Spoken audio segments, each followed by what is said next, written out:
Bismillahirrahmanirrahim. Alhamdulillah. Salatu wassalamu ala Rasulillah wa ala alihi wa sahbihi wa man walah. Bertemu sekali lagi kita dalam rancangan Khazanah Ilmuwan. Kali ini kita sudah sampai ke siri yang ketujuh. Kita akan terus menggali khazanah yang terkandung di dalam kitab Dhammil Ghurur ataupun kitab Kecelaan Ghurur karangan Al-Imam Hujjatul Islam Al-Ghazali rahimahullah, yang merupakan salah satu daripada kitab-kitab yang terkandung dalam Ihya Ulumuddin. Kita masih lagi membicarakan tentang makna ghurur dan jenisnya yang pertama. Jadi jenis yang pertama kita sebut minggu lepas adalah ghurur yang menimpa. Ini ghurur yang paling teruk, ghurur yang penyakit yang paling kritikal. Ini ghurur orang yang tidak beriman, orang-orang yang kafir, orang-orang yang menolak sama sekali hari akhirat. Mereka hanya nak terima kehidupan dunia, yang bagi mereka kehidupan dunia inilah yang pasti, yang yakin. Jadi buat apa kita nak bersusah payah bekerja dan beramal untuk hari akhirat, meninggalkan nikmat dunia untuk sesuatu yang tidak pasti. Jadi hujah sebegini ternyata begitu menarik perhatian dan mempengaruhi ramai manusia. Jadi ini adalah ghurur yang terbesar, yang paling teruk akibatnya. Dan penawar pada ghurur ni satu sahaja, iaitu iman, tasdik. Dia nak kena bertasdik dahulu, nak kena mengakui kebenaran hari akhirat itu. Nak kena mengakui kebenaran hari akhirat itu, banyak perkara lah yang dia nak kena akui. Sebelum itu hendaklah dia akui kebenaran Muhammad sallallahu alaihi wasallam, kebenaran rasul-rasul. Kerana yang membawa perkhabaran tentang hari akhirat ini hanyalah rasul-rasul. Jadi kalau kita tidak mengakui kebenaran rasul, maka segala yang dibawa oleh rasul itu juga tidak mungkin kita akui. Jadi pertama hendaklah kita akui kebenaran rasul. Jadi Rasulullah sallallahu alaihi wasallam, kata Imam Ghazali rahimahullah, Rasulullah telah mengkhabarkan perkara-perkara yang kita sebutkan dalam perbincangan kita yang lepas. Ayat-ayat yang kita sebutkan tentang keutamaan akhirat berbanding dengan dunia itu. Rasulullah dah sebut semua perkara itu kepada beberapa golongan orang kafir, dan mereka telah mengikutinya dan mengakui kebenaran baginda dan beriman kepada baginda sallallahu alaihi wasallam, dan mereka tidak pernah menuntut daripada baginda agar mengemukakan bukti. Mana bukti akhirat? Tak pernah tuntut. Mereka beriman. Ini dikatakan tasdiq. Yang satu lagi kita kata burhan. Yang burhan itu kita akan kemukakan kemudian. Yang pertama dengan tasdiq. Cukup dengan sekadar melihat kepada Rasulullah dan merenung perkataannya, melihat kepada diri Rasulullah, maka mereka mengakui yang ini orang benar. Cukup melihat air muka saja mereka sudah kenal orang begini bukan jenis pembohong. Dia tidak berbohong. Jadi sebahagian dari mereka pula berkata, adakah Allah telah melantikmu dan mengutusmu sebagai Rasul? Betulkah? Kami dengar bahawasanya engkau mendakwa bahawasanya engkau ini telah diutuskan sebagai Rasul. Betul ke tidak? Orang yang datang pada jauh nak confirmkan berita itu. Jawab baginda, ya. Lalu mereka mempercayainya. Mereka beriman kepada Nabi Muhammad sallallahu alaihi wasallam. Jadi ini adalah iman kebanyakan manusia. Dan iman ini mengeluarkannya dari ghurur. Dan keadaan ini adalah sebanding dengan kepercayaan anak kecil terhadap bapanya yang mengajarnya bahawa hadir ke sekolah itu lebih baik daripada pergi ke tempat permainan, sedangkan dia tidak tahu kenapa ia lebih baik. Itu bandingan, bandingan iman secara yang demikian. Sebagaimana kepercayaan anak kepada bapanya. Seorang anak yang yakin kepada bahawasanya bapanya itu apabila dia suruh dia pergi ke sekolah, pastilah di situ terkandung kebaikan-kebaikannya. Tapi anak itu kalau kita tanya, macam mana kamu tahu pergi sekolah itu lebih baik daripada pergi bermain? Mungkin anak itu tidak mampu menjawabnya. Kerana dia melakukannya semata-mata kerana percaya. Yakin. Maka demikianlah juga keyakinan mereka yang menerima kerasulan Muhammad sallallahu alaihi wasallam boleh dibandingkan sedemikian terhadap kebenarannya. Adapun pengenalan terhadap hakikat ghurur yang bersandarkan kepada penjelasan dan burhan. Tadi kita kata berdasarkan kepada tasdik. Penawar yang pertama adalah melalui tasdik. Yang kedua, ada orang tak cukup. Tak cukup dengan percaya begitu saja. Tak cukup. Dia nak tahu sebab. Nak minta penjelasan lebih lanjut. Jadi ini perbezaan. Perbezaan antara manusia. Ada sebahagian manusia itu pemikiran dia itu tidak berselirat. Tidak berserabut. Bersih.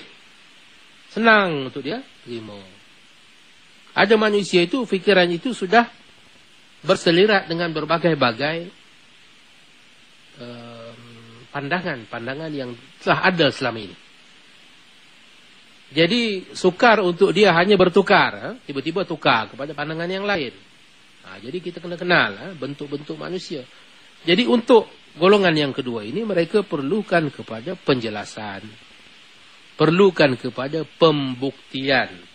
Itulah yang dikatakan sebagai burhan, perlu kepada pembuktian. Maka bagaimana caranya? Caranya adalah dengan menunjukkan kepada dia sudut kesalahan qiyas. Qiyas yang digunakan. Kita sebut minggu lepas, setiap orang ada qiyas dalam kepala dia. Setiap orang sebelum pada sampai pada kesimpulan tu dia berhujah dulu. Hujah yang pertama, hujah yang kedua, barulah datang kesimpulan. Itulah yang kita katakan sebagai qiyas. Jadi qiyas ini telah digubah oleh syaitan dalam hati. Digubah oleh syaitan. Bagi setiap orang yang terpedaya ada sebab kenapa dia terpedaya. Bukan terpedaya begitu sahaja. Ada sebab. Dan sebab itu adalah apa yang dinamakan sebagai dalil. Jadi setiap orang dia ada dalil dalam kepala dia. Persoalannya sama ada dalil itu boleh diterima ataupun tak boleh diterima. Itu sahaja.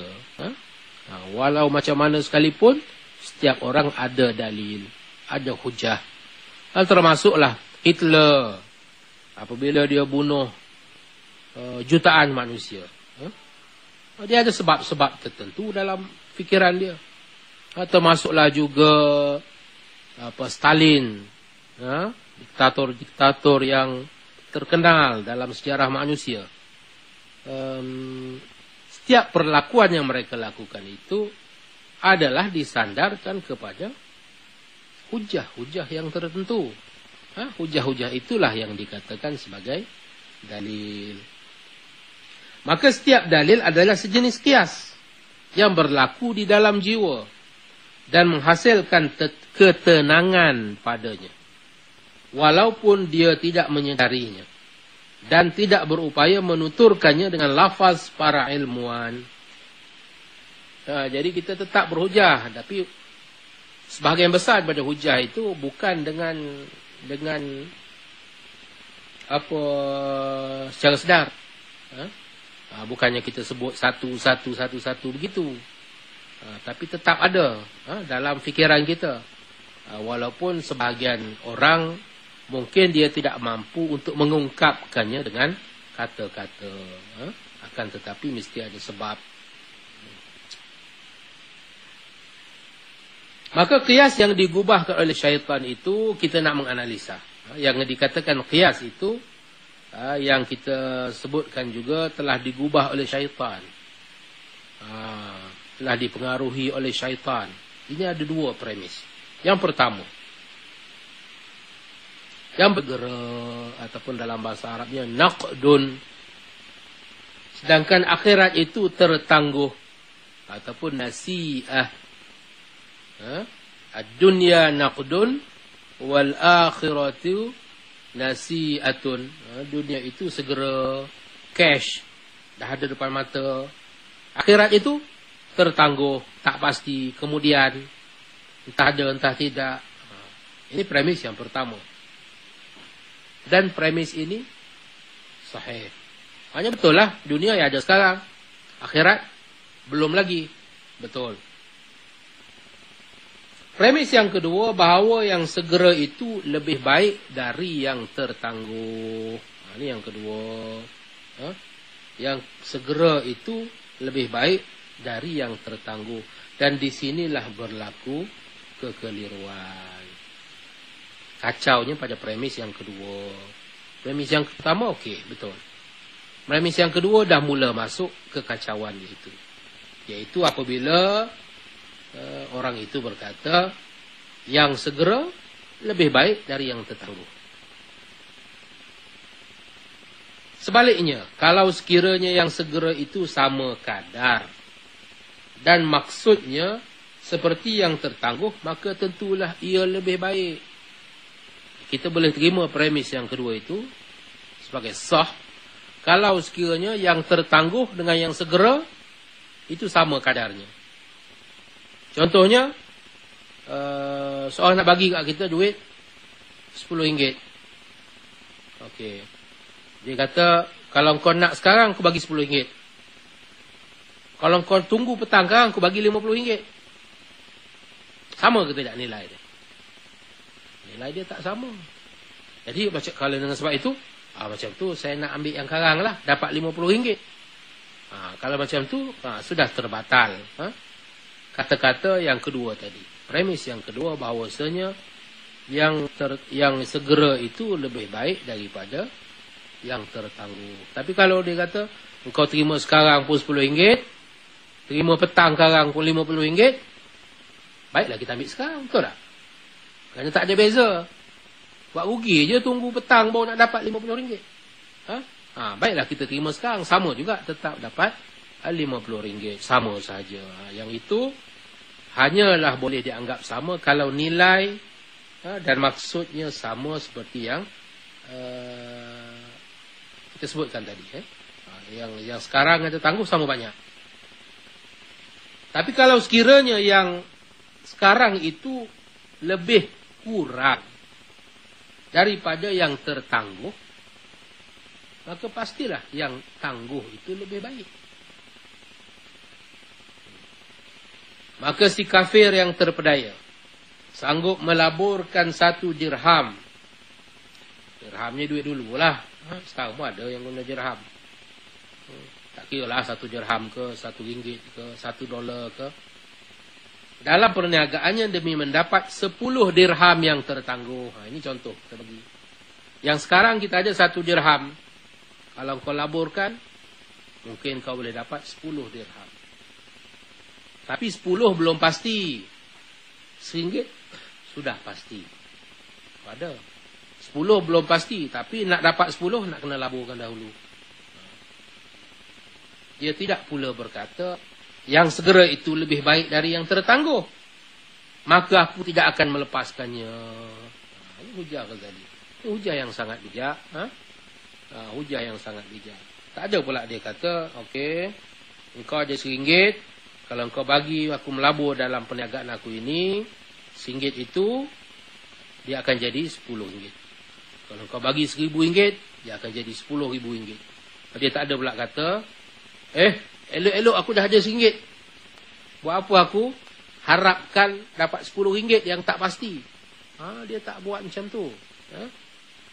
Kerana dia memikirkan kepada keuntungan yang bakal diperolehi. Kerana di antara yang segera dengan yang tertangguh itu banyak perbezaannya itu. Kalau sekiranya, kalau dicakap, kalau kau melabur RM1, nanti kau dapat balik RM1. Kalau macam tu, bodoh kalau dia bagi buat melabur. Bagi RM1, dapat RM1 balik. Jadi macam tu, kalau macam tu, baiklah aku belanjakan saja RM1 yang ada itu. Tadi kita sudah mengemukakan hujah, mengemukakan burhan, bagi mematahkan hujah-hujah yang digunakan oleh orang-orang yang tidak beriman, yang menggunakan hujah dunia itu segera, akhirat itu tertangguh. Jadi kita kata yang segera, yang tertangguh ini, kalau sekiranya sama nilai, maka tentulah yang segera itu lebih baik daripada yang tertangguh. Kalau sama nilai. Tapi kalau tak sama nilai, maka kita sanggup menerima sesuatu yang tertangguh, yang nilainya lebih besar, yang lebih baik. Tak apalah lambat sedikit, tak apalah susah sedikit, tak apalah dapat kemudian pun. Yang penting yang itu lebih besar, lebih tinggi nilainya daripada yang dapat sekarang. Itu adalah prinsip yang dipegang oleh sesiapa pun dalam dunia ini. Yang tidak beriman dengan hari akhirat juga berpegang pada prinsip yang sama. Kita dah berikan contoh, satu contoh. Contoh yang kedua, ini contoh orang yang sakit. Apabila doktor melarang seorang yang sakit dari memakan buah-buahan yang tertentu, daripada memakan makanan yang tertentu yang dia suka, yang lazat, yang sedap-sedap ni, maka dia segera meninggalkannya kerana takut kan penyakit menimpa dirinya di masa hadapan. Berpantang, kerana takut sakit. Dalam keadaan ini sebenarnya dia telah meninggalkan yang segera. Yang segera apa? Kelazatan makanan itu, kelazatan buah-buahan itu segera dapat depan mata ni. Dan sanggup menerima yang tertangguh. Yang tertangguh apa? Kesihatan. Kalau engkau tak makan ni, engkau sihat.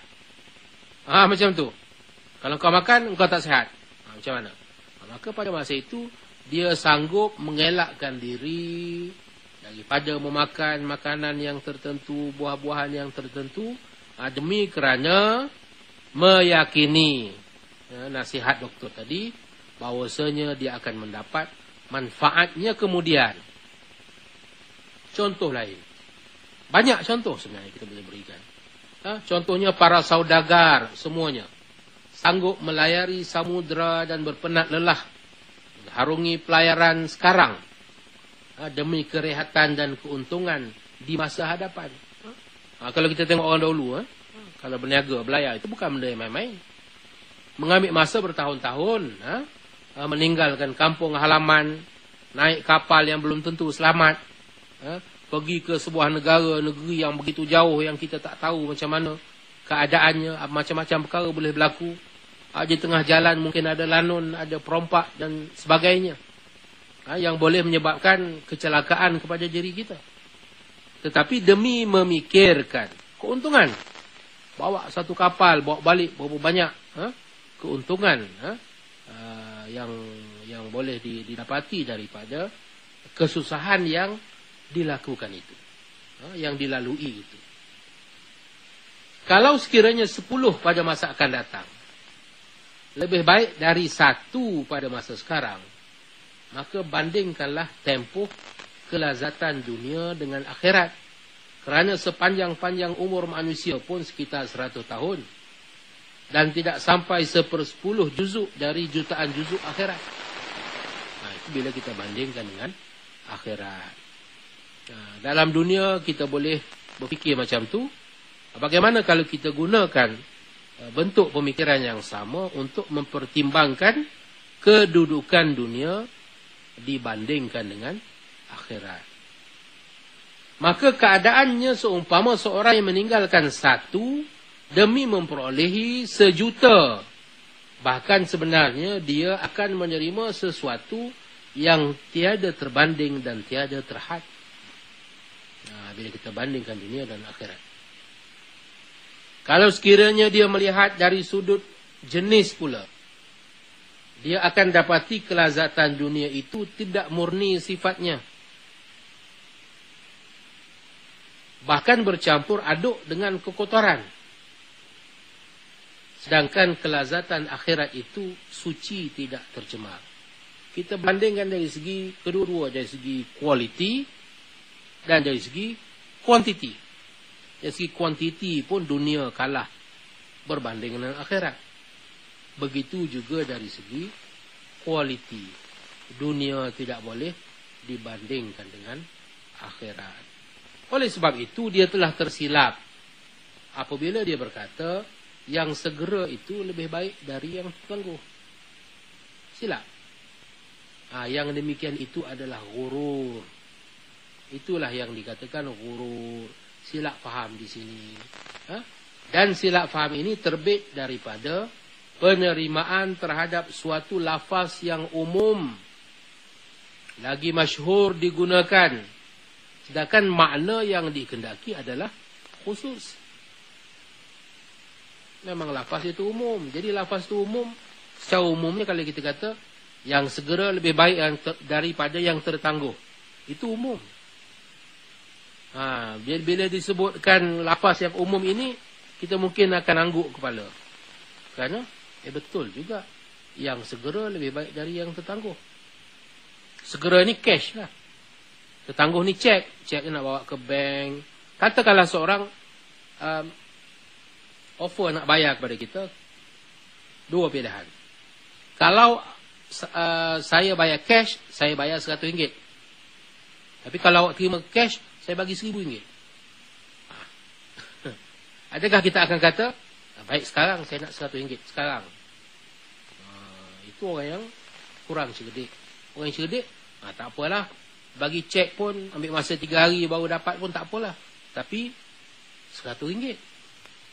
Itu perbezaannya. Kerana yang segera yang itu lebih baik dari yang tertangguh. Kalau sekiranya yang segera dan yang tertangguh itu sama nilainya. Kalau bagi cash pun RM100, bagi cek pun RM100. Mana satu nak? Baiklah bagi cash, dua dapat. Tak payah nak bersusah payah tunggu 3 hari, nak kena pergi bank lagi.